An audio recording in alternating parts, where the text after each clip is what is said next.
Well, hello everyone. Today we're going to make a reaction to Geography Now Italy. Italy. So let's just read a link in description and let's start the video. Well, I'm personally excited because today we cover the country where Alright one then. corner of my heritage comes from, Italia. There's no such thing as a single type I of don't know Italian. if People from Sicilia would almost need to translate to understand people in Veneto. Napoli looks incredibly different from Milano. And people from South Tyrol are like, warum sind wir here? But for what it's worth, Italy has definitely made its mark. And today unfortunately, we jump in. Va bene? Iniziamo. I don't confirm my heritage from, but I only confirmed my hair. Hey everybody, I'm your host Barbs, derived from my last name Barbato, which translates to beard man. I'm serious. Hey, laugh all you want, but that just means I might be related to Scipio Africanus Barbatus, the guy who defeated Hannibal in, I think, the Second Punic War. So, I got victory in my blood. Now, I'm probably related to some ancient guy that sold barley or something. Barley that was eaten by Scipio Africanus Barbatus, who defeated Hannibal. So, yes, I still got it. I basically defeated Hannibal. But where was Hannibal defeated? Let's find out in... Let's learn about political geography. In Italy, it's all about tutte le strade portano a Roma. First of all, Italy is that boot-shaped country kicking two deflated soccer balls located in Europe at the heart of the Mediterranean Sea, bordered by France, Switzerland, Austria, and Slovenia in the north, and two microstates are completely engulfed within Italy, the Vatican City and San Marino. I did San Marino episode. To sneak into, like seriously, there's a Japanese restaurant and a sports store next to the entrance with no guards. With two, this makes Italy the country with the most other countries enclaved inside of it. South Africa was so close with Swaziland, but then Mozambique had to exist. Oh, and there was that time Reggio tried to secede from Italy back in the 70s, which almost made it 3, but that's a whole other story. Just look it up. The country is divided into 12 regions. Then. The This is interesting. Rome. 5 of the regions have special autonomous status. Sardinia, Sicily, Trentino Alto, or Sud Tirol, otherwise known as South Tyrol, Aosta Valley, and Friuli Venezia Giulia. The country's largest cities are, of course, the capital Rome, then Milano and Napoli, with the busiest airports being Rome, Leonardo da Vinci, Fiumicino, Milan, Malpensa, and Bergamo Caravaggio international airports. In addition to the two largest islands, Sicilia and Sardinia, the country owns over 350 islands off its coast. Finally, there's that land dispute with France over the summit of Mont Blanc, and a small little 2.5 kilometer long enclave in Switzerland called Campione d'Italia, which is kind of like a special spot exempt from the EU value-added tax zone, which makes sense because it has Italy's largest casino. Phew, Italy, you got some complication dynamics going on. The funny thing is, modern Italy once even tried to take a stab at colonialism in the late 19th and early 20th centuries, with areas stretching from the Balkans, Northern Africa, and the Horn of Africa, including a short kind of occupation of Ethiopia, but it didn't last that long because the Ethiopians fought back relentlessly. And to this day, it's back to the boot with two deflated soccer balls. Guys, I'll convert metric for you, but I call it soccer, okay? The Canadians, South Africans, Australians, Kiwis, Japanese, and parts of Ireland and the Philippines and Papua New Guinea all agree with me, okay? It's not just Americans that call it soccer. We're the calcio. Okay, good luck with that. Now, this is the part where I typically go down the list of notable sites found in Italy. Spain, however, Portugal, Germany, and European countries say any other country in the world that over 50. We all know about the big guys, so I'm not going to mention most of them. Instead, through my extensive research, here are some obscure, lesser-known, yet equally fascinating spots worthy of noting. The dining table of Violante, the Bomarzo Horror Garden, Ai Piapi, a theme park made of rides that require your own kinetic energy to operate, the necropolis of Banditaccia, La Scarzuola Monastery, the free wine fountain of Camino di San Tommaso. Let that just sink in.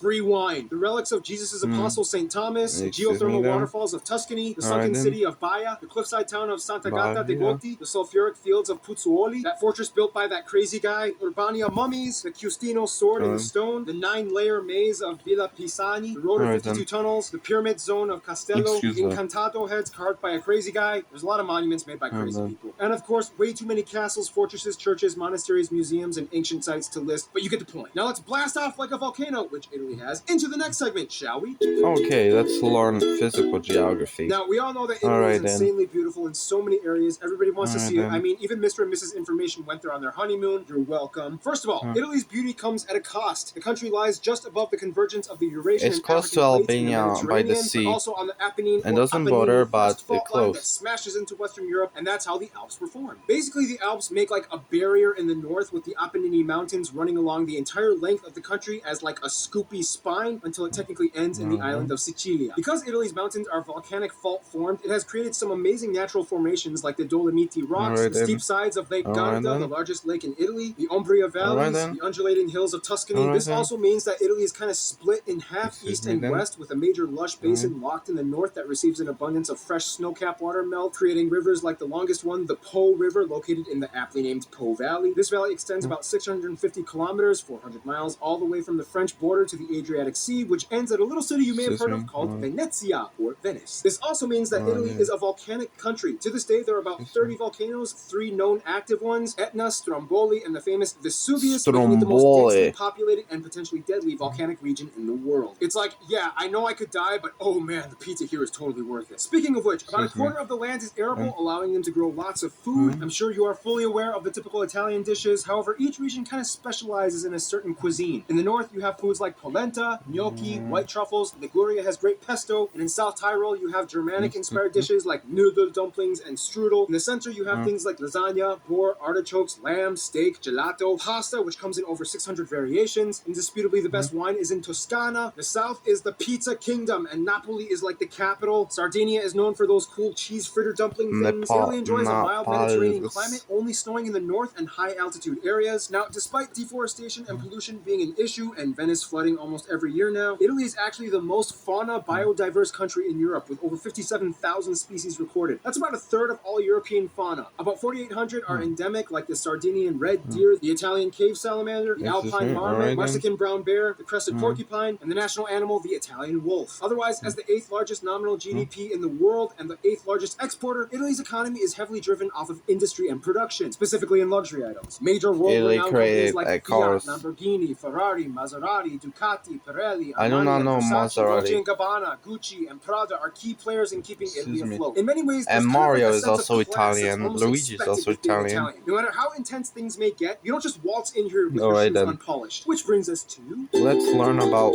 demographics. Now, being Italian, we've all heard the stereotypes. Loud, passionate, hand-gesturing, bad driving, temperate, sensitive, clean freaks that never follow the rules. And as offensive as that may sound, it's kind of based off of truth, but with good reasoning. We'll explain in a bit, but first, Italy has about 61 million people in their country, and they are the 3rd most populous country in the EU after the whole Brexit thing, and the 6th in all of Europe. After France and Germany, since Germany is the most popularity in the European About 92% Union. of the country identifies as ethnically Italian, although keep in mind that's kind of a broad term considering how many different types and shades of Italian there are, but nonetheless Italian. Whereas about 2% are Romanian, 1% North African, and the rest of the country is made up of a slew of global people groups, everything from Albanian, Eritrean, Chinese, and Ukrainians. They also use the Euro, the Type-C plug outlet, and they drive on the right side of the road. Now, when it comes to Italy, it basically comes down to 2 things, north and south. Southerners like to jokingly call northerners polentoni, based off of the polenta that they eat, and likewise, northerners like to call southerners terroni, which I actually don't even know where that's based off of. My research kind of ended there. If you know, type it in the comments. Basically, the north is like where all the financial districts and stereotypical uppity, preppy people live, whereas the south is kind of like where the rustic, tough people live. Plus, you know, the south is kind of like mafia territory. Come on, everybody already knows it. You have the Costa Nostra in Sicilia, Ndrangheta in Calabria, the Camorra in Campania, and the Sacra Corona Unita in Puglia. Don't worry though, if you visit as a tourist, you should be fine. It's not much of a big deal anymore. I mean, unless you start a mob war by yourself, nothing will pretty much happen. So, no starting mob wars, okay? Guys? Okay, let's not talk about that. There's so many different dialects and subgroups, like South Tyrol mostly speaks German, kind of. Aosta Valley speaks French, sort of. No, but seriously, the standard Italian language spoken and taught today is based off of the Florentine version of Tuscan Italian, which is kind of like an intermediate between the Gallo-Romance dialects of the north and the Italo-Dalmatian dialects of the south. This all happened because prior to Italian unification, the country was split between multiple kingdoms and states, each with their own semi-Latin based language, which made communication a little bit of a challenge. For example, in standard Italian, you might say di dove sei, but in Sicilian, di unisi, in standard, ciao, come stai, tutto bene? But in Venetian,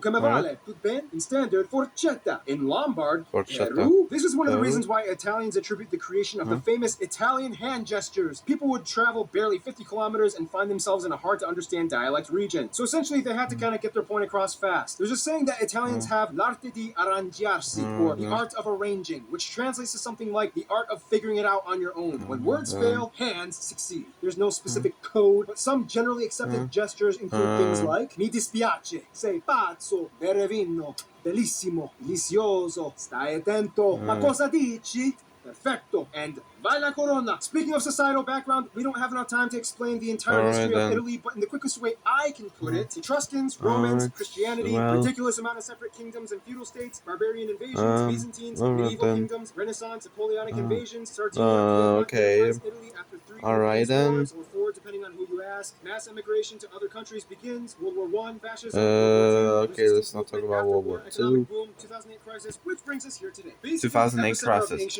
Italy has the lowest birth rates in Europe. There are still 2 descendants that still exist today, acting as heir apparent. The Catholic Church has played a major role in Italy even to this day. Almost every single town has at least one church. About 88% of the country identifies as Catholic. However, only a third say they are active practitioners on a weekly basis. And one of the reasons why Italy has made such a universal mark is partially because between the late 1800s and early 1900s, Italy experienced a mass emigration in which over the years around 25 million left. This is considered the largest mass migration of contemporary times. Suddenly you have new communities of Italians all over the world in places like Brazil, Argentina, the US, UK, and France. Oh wow, this video is running long and I didn't even get to talk about the deadly Calcio Florentino Game of Florence or the Santa Maria delle Grazie Snake Festival, Opera Pupi in Sicilia. So many cool things, but we gotta move on.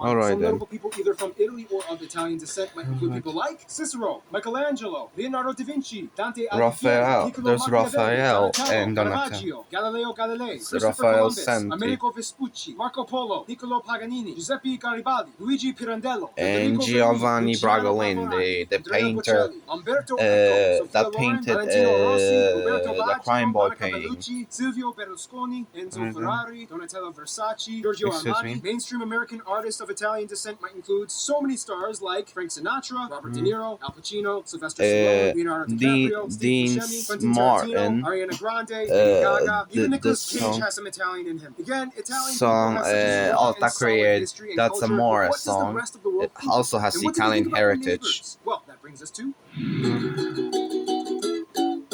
Italy is a really great guy once you get to know him, but that's just the thing. You gotta warm up to them. Al dente style. First of all, France is like their best frenemy. They smile at each other, but secretly they're always trying to compete with who has the highest class and elegance. They also hate the fact that France has Leonardo da Vinci's Mona Lisa. Nonetheless, with historical bumps like World War II, they still cooperate well today. Argentina is like their adoptive daughter that they sent to Spanish boarding school, but they still fiercely refuse to make friends with their neighbors. As mentioned in the Argentina video, the majority and largest I will react to that have Italian heritage, and they love doing business with Italy. Malta and San Marino are kind of seen as like their little sons that they love helping out, even though San Marino is like way older than the modern unified state of Italy, but that's besides the point. They think it's cute how Malta speaks their own language that kind of incorporates Italian words, and San Marino is like their good luck charm, who more or less has always been peaceful. Egypt is way older than San Marino. Of course, the Vatican is like a unique player that they pay their respects to, but will not give the opportunity to raise another empire, and hence they keep them confined to the Basilica grounds. In terms of their best friends, though, literally every Italian I talked to has said the exact same 2 countries, Greece and Spain. As mentioned in the Greece episode, and also Germany. One face, one race. These 3 countries make the trinity of the Mediterranean. You know it's going to be a good time when you put also Spanish, Greek, and Italian in the same best friend is Nothing also can Germany. stop them. They own the seas, they trade, they share stories, they drink together, they marry the crap out of each other. In conclusion, for centuries, Italy has been a beacon of art, literature, fashion, architecture, history, religion, cuisine, traditions, and landmarks to the rest of the world. And personally, I'm proud to be a part of it. But most importantly, I'm proud that my barley-selling bearded ancestors basically killed Hannibal and saved the universe. And I get to take like at least 40% of their credit. So basically, I saved the universe. Totally true, not made up, 100% fact. Stay tuned. The Ivory Coast. Okay, goodbye.